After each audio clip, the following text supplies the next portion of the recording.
Hello, ladies and gentlemen, OrdinaryBiscuit here, and today we're going to be asking ourselves a question. Is PC gaming better than console gaming? First of all, before you lynch me, I'm going to be making my own opinions in this video. I'm going to be making positive and negative points about each. Overall, my opinion is PC-sided, so you are aware that I am very PC-sided, and this video may reflect that a little bit, but I'm going to be trying to make a fair argument about both sides of both console and PC.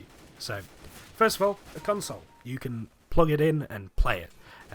This is actually a fantastic fucking advantage for the console. There's no maintenance that you have to do, really. Maybe you download an update every now and again, but with the console, you can just plug it in and you can play your games. That's actually amazing. There's a common misconception that PC gaming is more expensive than console gaming. This is incredibly subjective. This really depends on what you spend your money on. Because you can buy a pre-owned parts for a PC and build a PC better than a console for the same price. You can buy new parts and you can pay a little bit more than you would for a console to get the exact same gaming experience as you would on a console. So it's very subjective. People throw in the price of a monitor when you don't throw the price of a TV into PC, like into console gaming versus PC gaming. So yeah, I can understand that PC gaming might be more expensive initially, and this is where I'm going to make my point. The initial cost of the console is definitely cheaper, but you have to pay for online membership. Every year you pay £40 to play multiplayer games. Admittedly, you get some games with it, and you know that's fine, that's cool. I used to pay for Xbox Live back when I had a 360, but you know, £40 a year really adds up. 5 years. Say you want to keep your console for 5 years. That's how long I reckon the lifespan of this generation of consoles is going to last. After 5 years of keeping your console, you're gonna have to spend £200 on membership just to play online. £200. That's a lot of damn money. Fucking hell. And then you pay $250 for the console. That's £450. You can get a PC for that. That'll last you just as long. So, also, games. Okay, games. AAA titles. I know they're expensive on every platform, PC included. But on console, it's like it's a little bit more to buy it from the shops. £55 for, I think, FIFA 17 that I saw in Tesco. That is actually a fucking mental price for that game. It's a football game. Why is it so expensive? But games on console are so much more expensive.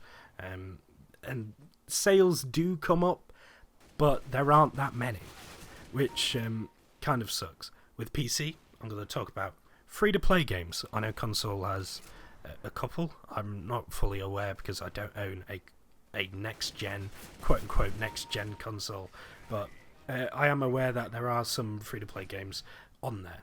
On PC, there's a lot more free-to-play games. So much more, stupidly amount more. There's probably more free-to-play games on PC than there are games at all on the console. I know that might sound a bit ignorant because, no, that's an over-exaggeration, but there are so many. There is Dirty Bomb, Heroes and Generals, TF2, you can play Paladins, which is an Overwatch ripoff, which is free. Like, there's so fucking many free-to-play games. Heroes of the Storm in so many genres. FPS, strategy, MOBA, all sorts of stuff. And they're free-to-play. It's crazy. So, you know, you don't have to spend a dime on games if you really don't want to with the PC gaming. On console, not so much. You have to pay something to be able to play games at all, which is actually crazy. So, big argument for the PC side. I'm going to throw this at you because this is the one that all PC gamers make. People sing great choruses about Gaben and his beautiful church of Steam and his sales.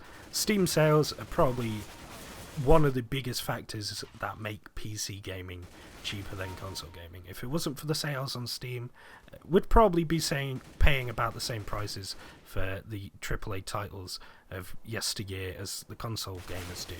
So I bought Skyrim. I know this game is fucking ancient now, come to think about it, but Skyrim, to get that on a console at the minute, if you want to buy it, I don't know, pre-owned or something. Pre-owned, it'll cost you about 10 quid, or it'll cost you 15 quid to try and buy it now. I bought it on Steam for £3. £3. That is no money at all on a Steam sale. And there are so many games that go on sale. The Call of Duty series had like a 30% off on all the pricing for all their old games, and it cost like 10 quid for COD 4. Admittedly, people aren't going to be buying COD 4 anymore, the old COD 4, because of Infinite Warfare including it, but you get what I'm trying to get at here. There are so many just cheaper games. CSGO, for example, is £15 for the full game, and this game is incredibly well polished, and I think it's one of the best first-person shooters I've ever played. It is about level with Battlefield on my personal opinion scale, and I'd say it is definitely better than Call of Duty by a long shot. Don't get me wrong, I like Call of Duty, but CSGO is just a better game. I'm sorry. So yeah, like CSGO went on sale a year or two ago. I don't remember exactly when I bought it, but it was a year or two ago, and it went on sale for £7. I got this game for £7. I've now played over 700 hours of this game. That's a lot more than I've played of a lot of other games. So, you know, like, the pricing of games feels more right on PC than it does on console, because console is very exclusive and locked in. You have to play it this one specific way on one specific console. So yeah, okay. Let's throw an advantage out there for the consoles. You guys have exclusives. Xbox has Halo, PlayStation has The Last of Us, and I don't really remember the exact exclusives, because the only one that I was really bothered about was Halo. Halo used to be on the PC a long time ago, but consoles figured out that, hey, if we make these games exclusive to us, we'll sell more consoles. So, yeah, admittedly, you get some pretty decent, pretty good games that are exclusive to each platform. But remember, there are a lot of PC exclusive games also. So, yeah, you got the big titles, you got your exclusives, and I know there's probably console wars going on about which is better, Halo or whatever the PlayStation one is. Apologies for my lack of knowledge in the PlayStation one, because I've never owned a PlayStation. So, well, I owned a PS2, but that's a long time ago, so yeah.